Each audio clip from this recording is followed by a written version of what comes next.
Assalamualaikum warahmatullahi wabarakatuh.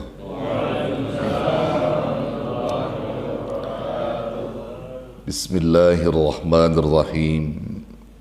Alhamdulillahil hadi liman yasha'u bifadlih, al-mudillu liman yasha'u bi'adlih. Wassalatu wassalamu ala man la nabiyya min ba'dih, sayyidina wa syafi'ina wa maulana Muhammad wa ala alihi wa sahbihi. Wa ba'du, fayaqulullahu subhanahu wa ta'ala fi muhkami tanzilih wa huwa a'lamu bimuradih. Qalu subhanaka la ilma lana illa ma 'allamtana innaka antal alimul hakim. Nawayna at-ta'alluma wat-ta'lim wat-tadhakkura wat-tadhkir wan-naf'a wal-intifa' wal-ifadata wal-istifadah wal-hassa 'ala at-tamassuki bi kitabillahi wa sunnati rasulih wad-du'a ila al-huda wad-dilalata 'ala al-khair ibtigha'a wajhillahi wa mardatihi wa qurbihi wa thawabih. Al-Fatihah. A'udzu billahi minasy syaithanir rajim. Bismillahirrahmanirrahim. Alhamdulillahi rabbil alamin. Arrahmanir rahim. Maliki yaumiddin. Iyyaka na'budu wa iyyaka nasta'in. Ihdinas siratal mustaqim. Siratal ladzina an'amta 'alaihim ghairil maghdubi 'alaihim waladdallin. Amin. Rabbighfir lana wa liwalidina amin. Saudara-saudara jamaah majlis zikir wa ta'lim musalla Nurul Hikmah yang saya hormati dan muliakan, terkhusus segenap jajaran pengurus atau DKM Musalla Nurul Hikmah, Ustadz Maswan, Ustadz Haji Maswan beserta jajarannya yang saya muliakan, dan semua yang hadir, para pencinta ilmu di malam ini yang insya Allah selalu dirahmati, dimuliakan, dicintai dan diridhai Allah.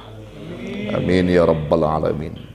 Kita bersyukur kepada Allah di malam ini disatukan kembali yang sudah sekian lama, karena musolah kita sedang dalam rehab atau pembangunan, sehingga majlis ilmu kita dihentikan sejenak dan kita sekarang kembali lagi gitu ya, bertemu lagi. Ini semua karunia dari Allah, nikmat dari Allah, sehingga kita bisa menggali ilmu-ilmu Allah lebih dalam lagi pada malam ini.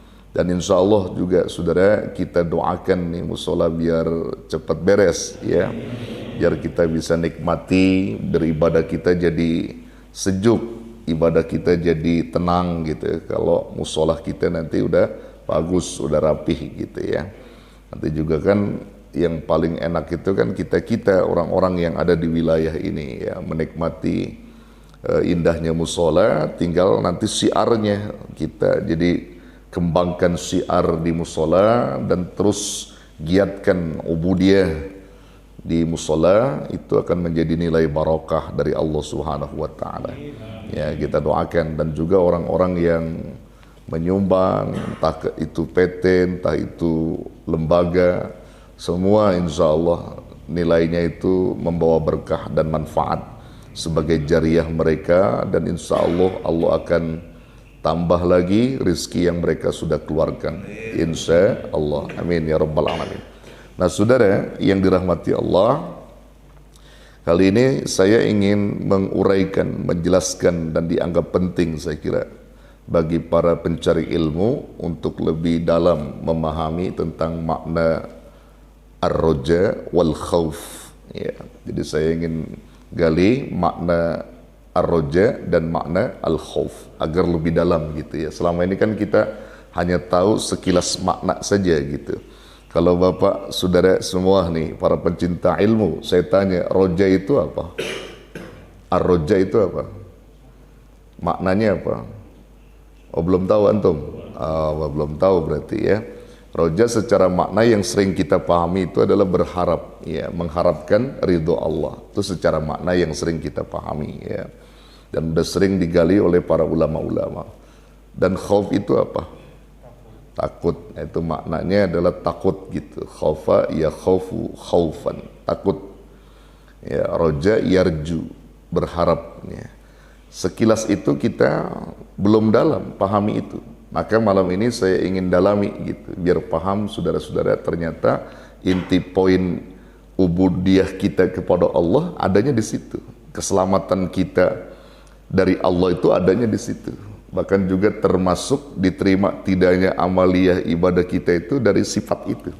Tanpa kita sadari, kita itu hanya sekedar makna kita paham, tapi definisi yang lebih dalam kita kadang-kadang belum memahami, lantaran kita belum ada kajian ke arah itu. Nah, ini saya mau angkat dua sifat itu, dua makna gitu ya.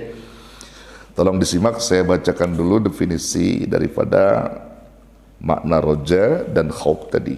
Ya, pertama roja dulu. Bismillahirrahmanirrahim.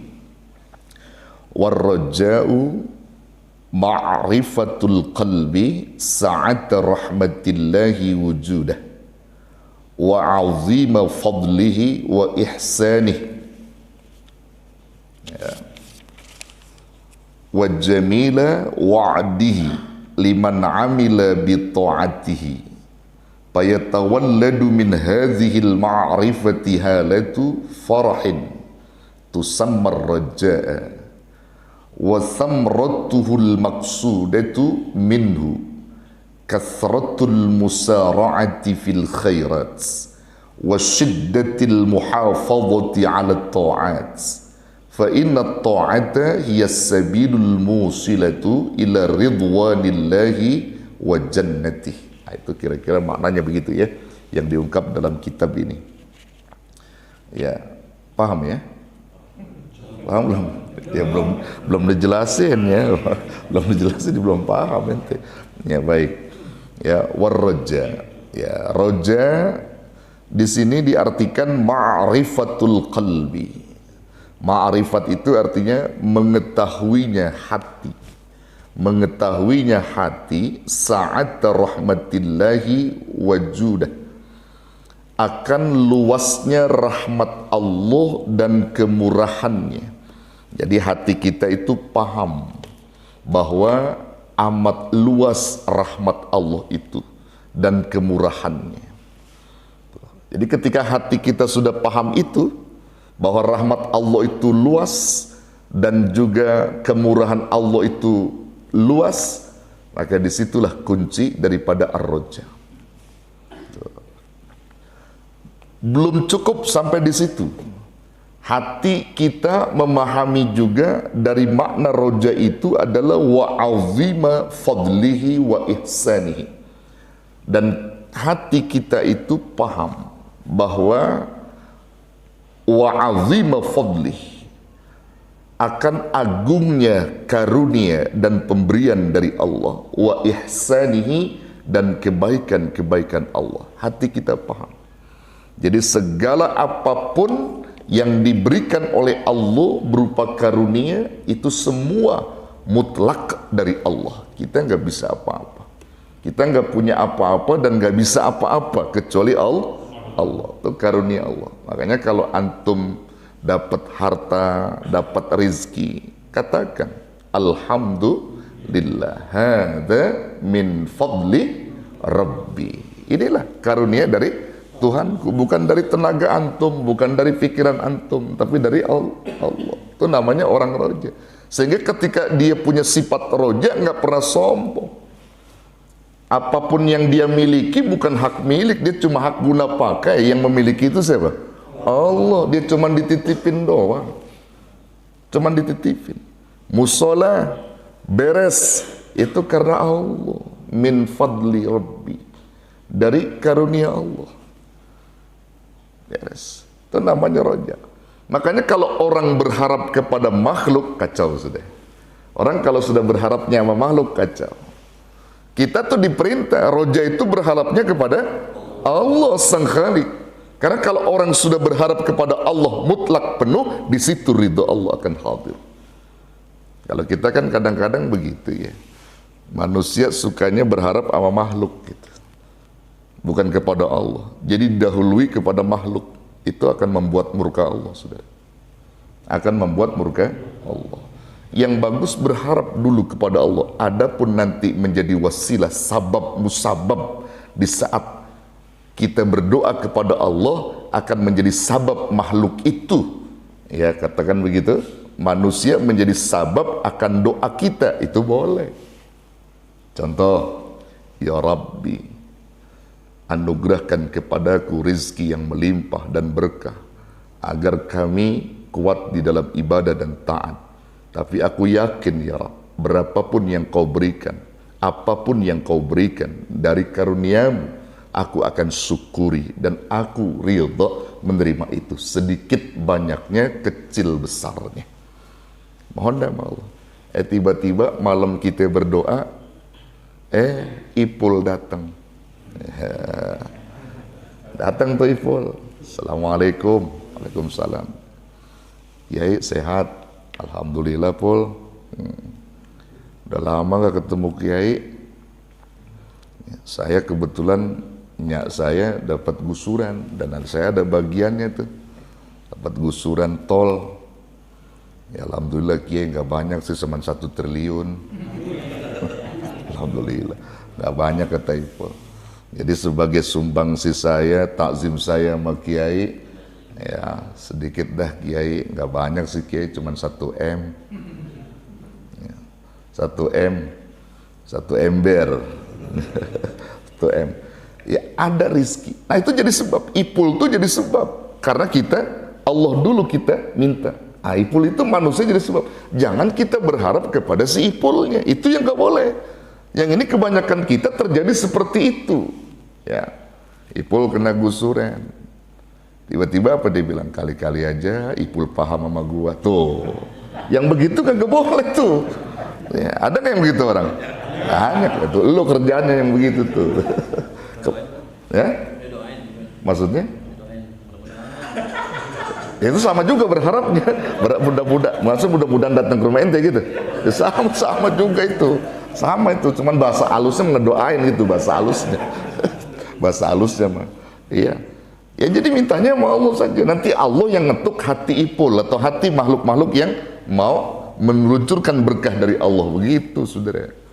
Tuh, jadi jangan berharap pada makhluk. Kalau orang sudah berharap makhluk, susah udah Allah aja, minta sama Allah. Nanti ada wasilah sabab itu. Sabab kita beroja sama Allah, nanti Allah sampaikan sabab kepada makhluk-makhluk itu. Gitu saudara. Ya.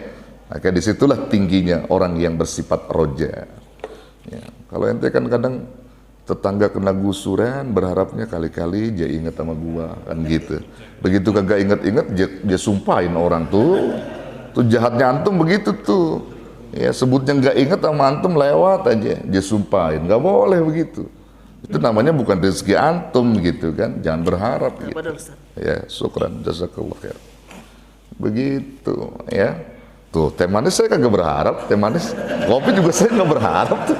Tuh, tapi saya sama Allah, Allah yang kasih tuh. Dari mana coba rezekinya? Begitu saudara, kita berharap sama makhluk. Saya juga berharap saudara sama Allah, berharap kepada Allah, ya Rabb, ada pengajian dibuka berkah, insya Allah kau telah turunkan rezeki kepada kamu. Berharap sama Allah, berharap sama Allah. Boleh jadi harapan saya tadi bisa terwujud, ya, teh manis, kopi, ntar nyusul belakangan rokok dah. Sudah, yang ini bukan ngarep, bukan ngarep saudara. Tadi bilang ngarep lagi, enggak, saya enggak ngarep gitu. Allah. Tuh, begitu saudara. Jadi harapnya sama Allah dulu ya, sama Allah. Kalau harap sama Allah, insya Allah. Musola berharap sama Allah, beres. Yakin, insya Allah, Allah yang akan memberikan semua itu. Tuh, jadi hati kita mengakui keagungan karunia Allah dan kebaikan dari Allah Subhanahu wa Ta'ala. Bahkan bukan hanya itu, wa jamila wa'dihi liman amila bi ta'atihi. Dan hati kita juga memahami, mengetahui tentang bagusnya janji-janji Allah liman amila bi ta'atihi, yang diberikan kepada orang yang beramal soleh dalam ketaatannya. Tuh, bagusnya janji Allah. Orang kalau udah beramal dalam taat, sudah deh, Allah janji itu. Ya, taat dia diiringi dengan apa? Dengan ketulusan. Nanti jadinya takwa tadi itu. Wa may yattaqillaha yaj'al lahu makhraja wa yarzuqhu min haitsu la yahtasib. Itu janji, saudara. Orang kalau sudah taat, sudah dekat sama Allah, tuh Allah janji. Siapa orang yang bertakwa kepada Allah, takwa itu artinya menjaga segala apa yang diperintah dan menjaga untuk menjauhkan segala apa yang dilarang. Terjaga dia di dalam perintah Allah. Ketika dia bertakwa, yakinlah Allah akan jadikan jalan keluar dari berbagai kesulitan hidupnya. Bahkan Allah berikan rizki dari arah yang tidak diduga-duga. Itu janji. Antum percaya nggak sama janji Allah? Percaya, harus itu, harus percaya. Nah, nanti Allah akan berikan apa yang menjadi keyakinan antum tadi itu, gitu. Ya. Janji itu pasti. Inna wa'dallahi haqqun. Sesungguhnya janji Allah itu benar dan pasti adanya. Itu namanya ar-raja. Dan berikutnya, saudara, dari sifat roja yang kita ketahui dari hati kita itu, payatawalladu min hadhil ma'rifah, maka lahirlah dari pengetahuan ini halatu farah, itu keadaan rasa gembira, rasa surur, kegembiraan yang mendalam, karena Allah yakin, semuanya kita yakin kepada Allah, dan Allah akan memberikan rizki dan juga termasuk karunia-karunia yang lain kepada kita. Itu artinya rasa gembira itu hadir karena kita paham, gitu. Kita paham. Makanya kalau orang sudah mengakui Allah sebagai Rabbnya, di situ sebenarnya bukti kegembiraan. Dan kita nggak perlu takut, Pak. Nggak perlu takut dalam artian kita takut susah, kita takut miskin, kita takut nggak jadi, musola ini nggak bakal jadi, misal takut gitu. Jangan. Kita punya Allah. Berharap sama Allah, usaha nanti kita jalankan setelah kita berharap penuh dengan Allah. Karunia pasti ada. Tuh, begitu, saudara, ya. Nah, jadi rasa gembira itu ada di dalam diri kita, roja. Maka tusammar roja, maka itulah yang dinamakan sifat ar-roja. Nah, belum cukup juga di situ. Kita akan menghasilkan dan mengetahui buah daripada sifat yang demikian itu, wa samratuhul maksudatu minhu. Dan buah dari maksud yang disebutkan tadi itu, dari roja itu adalah kasratul musara'ati fil khairat, banyak melakukan berbagai gagasan-gagasan fil khairat, di dalam kebaikan. Jadi banyak gagasan kebaikannya tuh banyak, saudara. Jadi kalau orang roja itu gagasan kebaikannya tuh banyak, gitu. Gagasan kebaikan. Jadi ada saja planning kebaikan itu, ada saja. Misalnya malam ini dia ngaji, dia planning tuh kebaikan. Besok dia di mana lagi ngaji, besok di mana lagi dia sedekah, besok di mana, terus planning kebaikan, terus gagasan kebaikan. Itu namanya orang roja, namanya. Berharap sama Allah. Itu buah daripada ar-roja. Jadi banyak gagasan kebaikan. Bahkan di samping itu apa? Wasiddatul muhafadhati 'ala ta'ati. Dan dia benar-benar menjaga, memelihara dari ketaatan yang diperintah oleh Allah Subhanahu wa taala. Tuh. Ya, orang roja tuh. Jadi dia jaga, dia pelihara ketaatan yang diperintah sama Allah. Kenapa demikian? Taat itu selalu dipelihara oleh orang-orang yang roja tadi. Fa inna ta'ata hiya sabilul musilatu ila ridwanillahi wa jannati. Karena sesungguhnya taat itu merupakan jalan yang dapat menyampaikan diri manusia yang taat itu ila ridwanillah, kepada ridho Allah, wa jannati, dan surganya. Gitu, saudara. Jadi kalau kita pengen taat, kalau kita pengen dapat ridho, jaga ketaatan kita, gitu. Jadi taat kita tuh kudu kita jaga, kudu kita pelihara, gitu. Terus berkesinambungan. Itu yang sebenarnya makna daripada roja, gitu.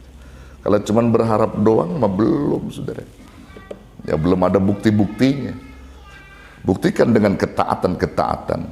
Sampai di sini paham mana roja? Paham. Ya, jadi intinya jangan pernah berharap kepada makhluk, tapi berharap kepada Sang Khalik, yaitu Allah Rabbul Jalil. Adapun makhluk sebagai sabab musabab yang didatangkan Allah karena ketaatan kita, gitu. Jadi itu kesimpulannya saudara dari roja tadi itu. Jadi kalau antum punya saudara dapat gusuran, kemudian dapat rezeki melimpah, jangan sirik, jangan dengki sama dia. Dan juga jangan berharap. Jangan nama makhluk tuh jangan berharap. Ini adik gua bagian warisnya dia udah jual. Kalau bagian waris gua mau udah habis dah. Dia udah jual. Dengar kabar sih katanya dapat 5 miliar. Kali-kali aja gua sebagai abangnya. Mobil-mobil apaan sama gua dapat. Begitu dia bilang. Jangan begitu, gak boleh. Kali-kali aja. Nah, kalau misalnya kagak dibuktikan jadi stres dia. Yang bagus apa? Doain ya Rob adik saya jual warisan dia sendiri, hak bagiannya dijual. Dia katanya mau beli rumah, mudah-mudahan ya Rob berkat tuh adik saya, dan juga dijadikan orang-orang yang taat kepada engkau. Tuh yang bagus. Ada nggak abang doain begitu? Yang ada kagak dibagi dia marah sampai 7 mulut marahnya. 7 mulut, tahu 7 mulut, saking lamanya kagak tegur sapa sama adeknya gara-gara kagak kebagian itu, nggak dibagi. Kira-kira ada nggak yang begitu orang ya? Ada nggak? Di mana? Saudara yang dirahmati Allah tuh, jadi kita perlu nih belajar namanya saudara. Kalau kita ngaji kan jadi paham, betul? Ya kita ngaji jadi paham. Oh ternyata itu kagak boleh. Ini yang boleh gitu. Ini lagi ngelurusin nih ilmu nih. Jadi supaya kita paham tentang ilmu roja tadi, gitu. Tuh satu ya. Kemudian yang kedua sekarang makna khauf. Ya, makna khauf lebih dalam lagi kita gali. Wa ammal khaufu fa asluhu ma'rifatul qalbi bi jalalillahi ta'ala wa qahrihi. Adapun makna khauf itu asal pangkalnya maknanya itu adalah ma'rifatul qalbi. Ma'rifatnya hati, mengetahuinya hati bi jalalillahi ta'ala, kepada keagungan Allah Subhanahu wa taala wa qahrihi, dan juga keperkasaan Allah. Jadi khauf itu dasar pangkalnya saudara, kita paham, hati kita ini memahami, mengetahui bahwa Allah itu bersifat agung, Allah itu bersifat perkasa. Karena Allah agung dan perkasa, sehingga khauf kita semakin tinggi, begitu. Jadi yang perkasa itu siapa? Allah. Yang agung itu siapa? Allah. Makanya sebenarnya kalau kita memahami takbir kita tuh setiap sholat, sebenarnya udah tuh tawadu kita semakin dalam sebenarnya. Allahu Akbar. Ketika kalimat itu kita sudah ucapkan, Allah yang maha besar. Di saat kita sudah berikrar Allah yang maha besar, apapun setelah itu kecil, saudara. Betul? Mobil kita kecil, rumah kita kecil, jabatan kita kecil. Kenapa? Karena ada Allahu Akbar. Itu penting untuk kita pahami. Kadang-kadang Allahu Akbarnya doang kenceng banget, dan sombongnya juga luar biasa nih orang. Iya. Dari makna itu aja kita udah paham. Kalau udah kalimat kita ikrarkan Allahu Akbar, yang lain kecil semua. Jabatan kecil, harta kecil, mobil kecil, semuanya kecil. Yang besar Allah. Begitu, udah beres. Makna Allahu Akbar mengajarkan kita, khauf kita semakin tinggi, saudara. Semakin tinggi. Nah, jadi kita tahu keperkasaan Allah, keagungan Allah. Itu makna khauf. Di samping itu apa? Wa ghinahu an jami'i khalqih. Dan hati kita juga paham bahwa Allah itu maha kaya dari seluruh makhluk-makhluknya. Innallaha ghaniyun 'anil alamin. Sesungguhnya Allah maha kaya dari seluruh alam ini. Antum katanya punya duit triliunan, kecil kalau kita udah bicara Allah mah. Itu cuma titipan doang. Tuh orang duitnya kagak bisa putus-putus. Udah bangga kita sama orang tadi. Jangan bangga. Orang yang duitnya nggak putus-putus kita bangga. Sama Allah ini kagak bangga. Allah tuh maha kaya, mesti bangganya dengan Allah, bukan nama orang itu. dia cuma dititipin doang. Yang harus kita banggakan itu Allah. Yang kita harus bangga itu kepada Allah, bukan kepada makhluk, saudara. Jadi kalau ada orang rezekinya melimpah begitu, jangan bangga, saudara. Dia cuma dititipin doang, lagi dapat amanah dari Allah gitu. Allah Maha Kaya dari seluruh makhluk-makhluk yang ada. Saudara pernah dengar riwayat Nabi Sulaiman? Nah ya, Nabi Sulaiman itu nabi yang paling kaya. Nabi Sulaiman itu nabi yang paling kaya. Nabi kaya, saudara, yang benar-benar kayanya gitu. Wujud asli kekayaannya itu diberikan sama Allah. Itu kan berdasarkan dari ilmu yang dimiliki. Karena permintaan Allah itu kepada Sulaiman ketika ditawarkan 3 hal itu, ya, ilmu, harta, kemudian dan apa itu? Tahta, ya, raja kerajaan, ya. Jadi Nabi Sulaiman ditawarkan sama Allah melalui malaikat Jibril itu. Jibril datang, Sulaiman, Allah tawarkan kepada kamu pertama harta, mau tahta atau ilmu gitu. Sulaiman pada saat itu lagi susah, saudara. Yang dipilih apa? Ilmu, saudara. Kalau ilmu harta. Iya. Sulaiman lagi susah, saudara. Kalau model ente pilih harta pastinya. Ya, kalau antum tuh milihnya harta, lagi susah, betul. Tapi Sulaiman kagak. 3 penawaran dari Allah, "Hei Sulaiman, pilih." Kata Allah melalui malaikat Jibril. Allah tawarkan 3, pilih salah satunya. Kamu pengen diberi oleh Allah 3 hal, salah satunya aja ambil. Harta dulu, tahta dulu, apa ilmu dulu. Gak banyak pikir Sulaiman, ilmu yang diambil tuh, ilmu, saudara. Ternyata pilihan Sulaiman dijempolkan Jibril. Bagus Sulaiman. Berkat ilmu, akhirnya tahta didapat, harta didapat. Itu ilmu, begitu Pak ya? Ya, jadi bukan harta dulu. Sulaiman mah harta, ilmu gitu. Ada orang punya harta nggak punya ilmu, gimana kira-kira? Hancur, habis. Ya baru kena gusuran 3 miliar aja, sombong banget. Agak punya ilmu, poya-poya. Tadinya rumahnya petakan, saudara. Karena gusuran tol semeternya 50 juta. Ya, 50 juta kena tol, punya tanah cuma berapa? 200 meter. Oh, kenceng dia. 3 miliar lebih dia dapat, sombongnya bukan main. Langsung, saudara, dari 3 miliar, ya, dia beli mobil. Mobil, saudara. Anaknya dia beliin mobil Avanza. Satu-satu dia beliin. Dia Fortuner. Oh, tuh, bapaknya Fortuner, saudara. Masya Allah. Rokok. Dulu mah rokoknya Jinggo. Dulu belum kena gusuran. Begitu kena gusuran, saudara, Samsu rokoknya. Mana ngisepnya sambil mikir-mikir politik lagi. Ya Allah, politik. Kelepos, uncang-uncang kaki 3 miliar. Bayangin, saudara. Dulu motornya bebek, sekarang bukan motor bebek lagi udah. Udah tinggi motornya dah, luar biasa dah. Ombong, sedekah dimintain zakatnya kagak mau. Disuruh keluarin sedekah, zakat nggak mau, saudara. Ya Allah, duit 3 miliar, saudara. Jadi apa? Bertahan berapa? Cuman 2 bulan bertahan. 2 bulan dia kaya, saudara. Dia poya-poya, pogi-pogian. Dia belanjain bininya. Ini. Wah, luar biasa. Cuman 2 bulan. Besoknya lagi apa? Mobil dia jual. Motor dia jual, akhirnya ujung-ujungnya ngontrak lagi. Agak punya ilmu, saudara. Gak bisa dia kelola tuh duit 3 miliar. Coba kalau dia jaga 3 miliar, dia zakatin, dia bikin apalah begitu yang sifatnya dapat menumbuhkan, kan gitu. Di samping zakat ada usaha yang dia lakukan, kagak, poya-poya doang. Jangan sampai antum kayak begitu, saudara. Jangan sampai ada begitu ya. Parah urusannya, gak bakal berkah yang begitu. Sombong banget. Dulu mama RT deket banget waktu susah. Begitu punya 3 miliar, jalan depan RT manggil sama dia. Iya, dipanggil sama RT. Sebut aja namanya Somad. Mad, mau kemana Mad? Dia gak tengok. Ya begitu dia nengok akhirnya, lu manggil Teh? Ya gua Mad. Ya gua kata tiang listrik lu. Tiang listrik dia bilang. Jadi dia menjadi belagu nih orang, sombong.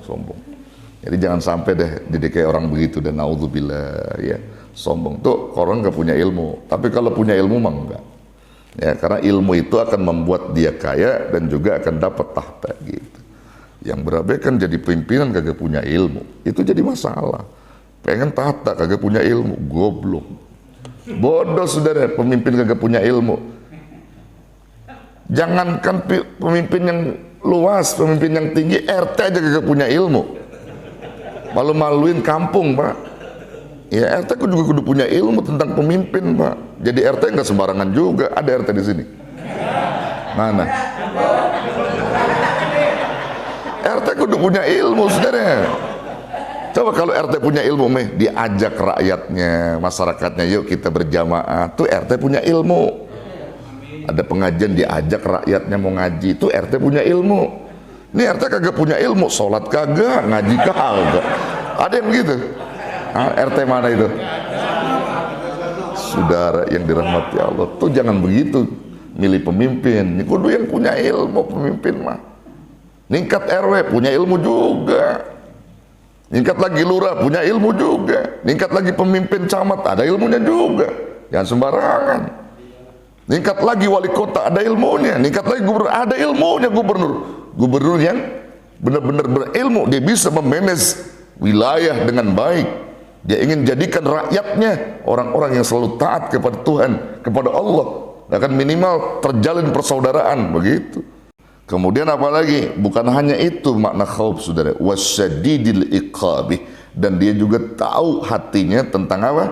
Bahwa sangat kerasnya siksa Allah tadi, sehingga menyebabkan dia takut akan siksa Allah. Wa alimi adzabihi, dan juga tahu hatinya tentang pedihnya siksa dari Allah Subhanahu wa taala. Alladzaini tawa'ada bihima man asahu wa khalafa amrahu. Kedua siksaan tadi itu yang berat azab dan pedih azab itu akan dijanjikan, diancamkan Allah kepada orang-orang asahu yang durhaka kepada Allah, wa khalafa amrahu, dan orang yang menyimpangkan atau menyalahi daripada perintah-perintah Allah. Itu tandanya orang khauf tuh. Kalau orang khauf tahu, takut dia dan tahu hatinya tentang siksa Allah yang begitu pedihnya. Fayatawallada min hadhil ma'rifah halatu wajalin tusammal khaufa. Maka lahirlah dari makrifat hati yang demikian ini akan rasa takut yang sangat kepada Allah. Tusammal khauf, maka hal itu dinamakan al-khauf. Wa thamratuhul maksudahu, buah daripada maksud yang demikian itu tarkul ma'asi wa siddatul ikhtirazi minha, meninggalkan segala bentuk-bentuk maksiat dan juga dia selalu menjaga diri dari sesuatu yang dapat merugikan dia. Itu tandanya orang khauf. Jadi benar-benar dia tinggalkan segala bentuk kemaksiatan-kemaksiatan, dan juga dia sadar akan dirinya bahwa maksiat itu akan menjadikan dia itu celaka dan rugi ketika berjumpa dengan Allah. Itu tandanya orang khauf. Tandanya orang khauf. Kalau orang udah khauf seperti itu, yakin selamat dia. Khauf juga jangan cuma omongan doang, saya takut sama Allah, saya takut dengan azab Allah, tapi kesehariannya berbuat dosa mulu. Itu namanya gak takut ngelawan Allah yang begitu. Jadi kalau takut, takutlah bener-bener takut, jangan cuma sekedar ucapan takut gitu. Kalau ente kan bukan Allah yang tuh takutin, bini yang tuh takutin. Lebih ini ditakutin, saudara. Tapi memang ada hikmah juga sih, saudara ya, kalau antum takut bini itu. Allah tuh amat sangat bijak hukumnya, Masya Allah. Orang-orang yang takut bini itu, takut istri, nanti kelak berjumpa dengan Allah, siksaannya ringan. Bahkan nggak ada siksaannya, saudara, orang yang takut sama bini. Kenapa?